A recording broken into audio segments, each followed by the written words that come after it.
अरमान के सामने जो सबसे बड़ी चुनौती है कि वो मित्तल्स को एक्सपोज करे, तो डर भी इसे इस बात की है कि ये करने के चक्कर में इसकी बेटी की जान खतरे में पड़ने वाली है। मित्तल्स इतने भी हरामी मतलब शरीफ तो है नहीं। वो पहले से ही प्लानिंग बना कर रखा हुआ होता है कि अरमान जैसे कुछ गलती करेगा ये इसके फैमिली पे अटैक करेंगे।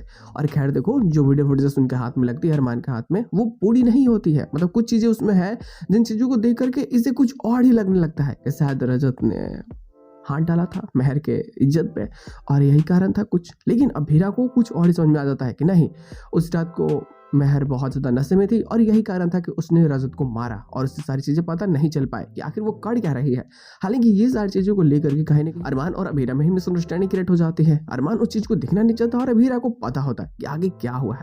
लेकिन जब इन्हें एहसास होता है कि इनके घर पर कोई और भी है जो मुश्किलें क्रिएट कर रहा है, तो पता चलता है कि वो कोई और नहीं बल्कि महर के डैड ही है। और वो आकर के यहाँ इनकी बेटी को टारगेट कर रहा होता है, इनकी बेटी से नतीजा बढ़ाता है और अब चाहता है कि जैसे अरमान कुछ भी करेगा कि इसमें कुछ नया मोड़ लेकर के आएगा, ये उसी टाइम मायरा को मतलब समझते हो ना, किडनैप कर लेंगे, फिर कुछ आगे जाकर के उससे डराएंगे, धमकाएंगे, ब्लैकमेल करेंगे अरमान को कि वो ये सारी चीज़ें ना करे। अब इतना मज़ेदार होगा कि ये अपनी प्लानिंग में कामयाब होता है या फिर अरमान। आखिर इस बाजी को जीतता कौन है?